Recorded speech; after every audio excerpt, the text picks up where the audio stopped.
Hello. Oh, shit. Oh, sorry, you doing it? Maus, you go. Okay. Hello, welcome back to another week of Obscure Undead music reviews. I'm Maus. I'm Azy. And I am Ian. Our very special guest, Ian, And who's here because we are reviewing a band that he is our local expert on. Which Great. is Camlann. Camlann. So, We're going to be reviewing their new album. the Forgotten Lost Fragments. Yes, which released on July 21st on Cold Transmission Records. Ian, how about you give us a little bit of a backstory rundown on who Camlann is? Camlann, they are a band from Jakarta, Indonesia. They're roughly in the ages between like 14 to 16 years old. This is their first full-length album. The Arrival was their EP last year. It had like 3 tracks on it, I believe. Their name Camlann is derived from the mythic tale within King Arthur, and that's what they claim that they got the name from. So there's a lot of mythology and good stuff in their lyrics. They're inspired is basically post-punk and new wave. Smiths and Joy Division are what they credit to be a lot of their influences, and now they've got a new album out that hit Tuesday? And I think that's interesting where their band name is derived from. Their album seems to have a lot of like religious imagery, and it seems like they're really paying attention to like history and lore. You know, we're figuring that there's probably some religious theme going on, but we don't have any lyrics, and it's kind of hard to understand the vocals. But you know, you've got some tracks like To Vatican, Father Johannes, Il Prologo. So all of these imply that you've got songs that are that have some kind of like Catholic themes to them. Right, and the reason why the lyrics are so hard to understand is because Oni, the vocalist, utilizes a heavy amount of reverb as though she is singing in a cathedral. That's a really cool vibe, though. I think overall, the vibe of this album, it has like this old timey classic vibe. I had some elements that I thought felt like early 80s, late 70s, like a huge hall, and with a disco ball and all of that. So like it felt archaic almost. And the reverb vocals added to that. But I'm hoping that people can prepare themselves, because these vocals are not like most other dark wave vocals that you hear. Right. I'd say it's more akin to Lebanon Hanover. Very deep, low, mellow, drawn out, elongated. That's what I like to hear. Yeah. So along those lines with the sounds of like the 80s, I think the song To Vatican, I had thought about this, and it made me think of the synth work on it a little bit, A Flock of Seagulls, and the song Iran. So I have to go back and kind of compare the two, but I'm hearing both in my head, and that's kind of the vibe that I picked up, at least on the synth work. Wow. And as far as Oni's vocal stylings, I think a lot of that, if you look back to like The Arrival, her vocals on that, it's almost like a spoken word in some aspects. You know, there's a lot of talking or low talking, singing kind of combined.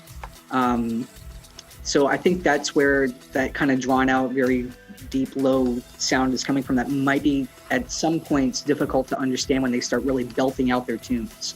Right. To me, most of the tracks that had those lower vocal melodies were the best on the album. But there were some times where the vocals were more higher pitched, and the chorus was just very vocal heavy. The whole song was vocal heavy, and then it seemed to be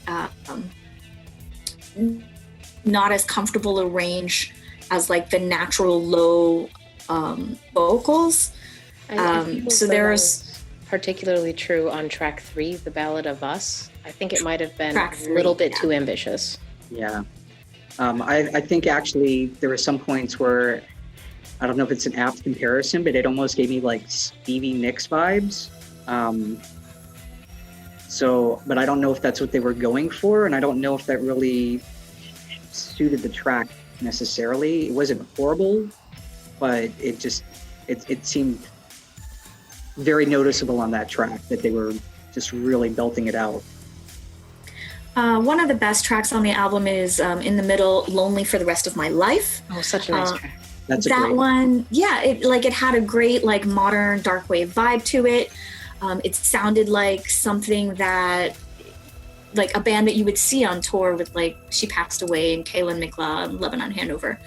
And then with it, you have these atypical, like, gothic vocals that go to it just to make it sound unique.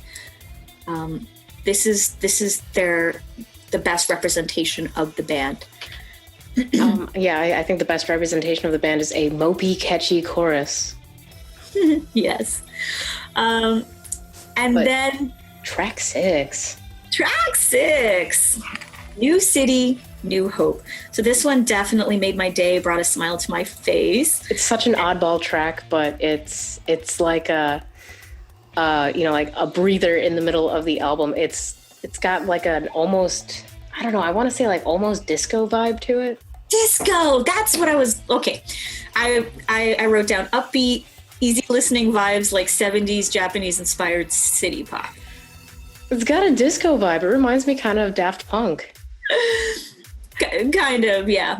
It sounds like it's from another band, but I'm glad that they put something like this on the album right in the middle of it. You.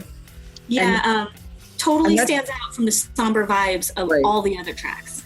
And that's the wild thing with Camlann, is that they draw inspiration from so many different stylings of music. Like, they're heavily influenced by 60s like surf rock music, like Dick Dale. Of course, I already mentioned that they've said that they loved, Joy Division and the Smiths and that 80s sound. So you can really see a lot of those influences all just trying to like come in together and create this dark, sad melody. Yeah, this not quite dark wave, not quite new wave. I'm glad all the songs weren't sad and somber. Yeah. Father Figure was also very good. It has your typical modern dark wave claps, which I love. I love my claps. Smooth, velvety, romantic vocals. And it has those low vocal melodies, which I love. So another good track on the album. Mm-hmm. I give them a lot of credit, for their age, what they've accomplished. And, the fact that they have an album out and their album is being, the fact that we're reviewing it and talking about it says a lot, there's so much promise with this band. And I really would love to see what they've got coming forward. I would love to see them maybe incorporate some of that older styling back in for their next release, and maybe mixing some of what they did with this all together and kind of just keep stirring up that dark pot of. Oh yeah, my favorite Camlann track is still Miss Lulu, and the part where Oni goes, "That's how charming you are." Yes, and that is a track that's on our Obscure Undead Unobscured compilation. Yeah. And then track 9, The Forgotten Lost Fragments, the title track. This was also what I felt was a really strong track. I enjoyed this one very much. The synth melodies on it were just lovely. It was beautiful rhythm, and there's some piano in it as well. Piano. Then it ends up with the track What's the Worth of Living. Very good track. Like, it's a really nice balanced melodic bop, but I don't think it should be at the end of the album. It seems to be in an odd place for the energy of the track. I mean, I would have been happier if it was switched with like Lonely for the Rest of My Life. Yeah. Oh no, I needed Lonely for the Rest of My Life exactly where it is, because like, you've got this intro that I didn't even listen to. I'm still confused by the intro, and then, but I don't even bother with them anymore. I was the next to it to hear if like the guitar theme and the melody was like echoed throughout the rest of the album, or if it set the tone, and it just kind of seems to be there and not really utilized again. To me, that's always what intro tracks do. But tracks 2 and 3 were, to me, the weakest on the album, and they could have been pushed farther down to make like an intermission between great tracks. The song Goodbye could have been at the end. That would have worked out fine. Maybe that was just too on the nose.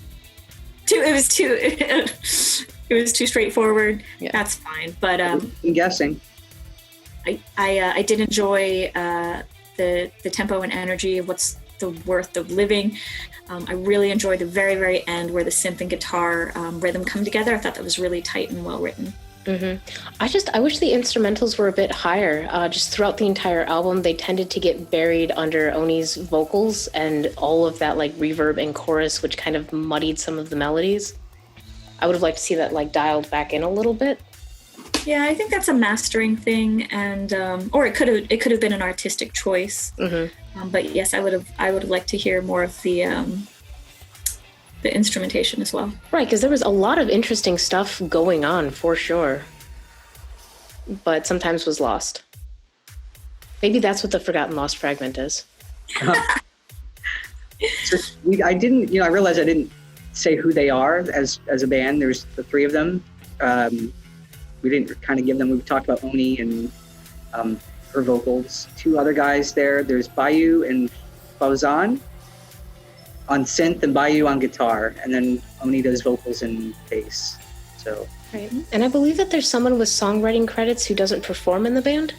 Yes, they have someone named Charizen, who's 15, who is their producer, and then Arachne, who is 16, who is credited with some co-songwriting.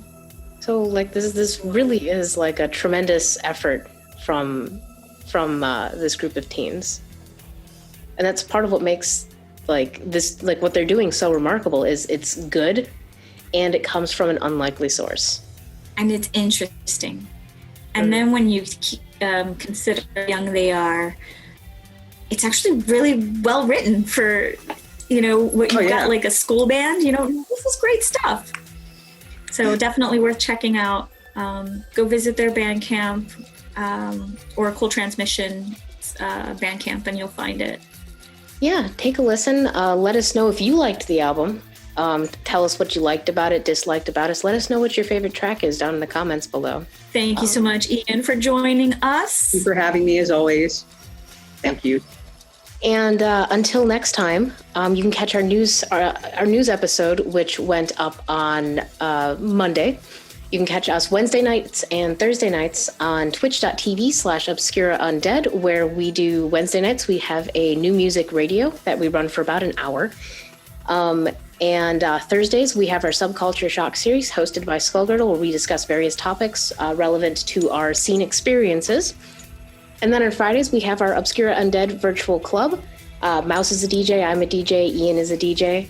We're all DJs here. And you can find that information by following us on Obscura Undead on Facebook, Obscura Undead on Instagram. And as always, we would like to thank our lovely patrons whose donations help make this possible. We couldn't do this without you. Thank you so much. And thank you to everyone who donates to us during our streams and throughout the week. Really, you're what make our content possible, and we love you very much for it. Thank you. So I guess we'll see you around. Bye. Bye.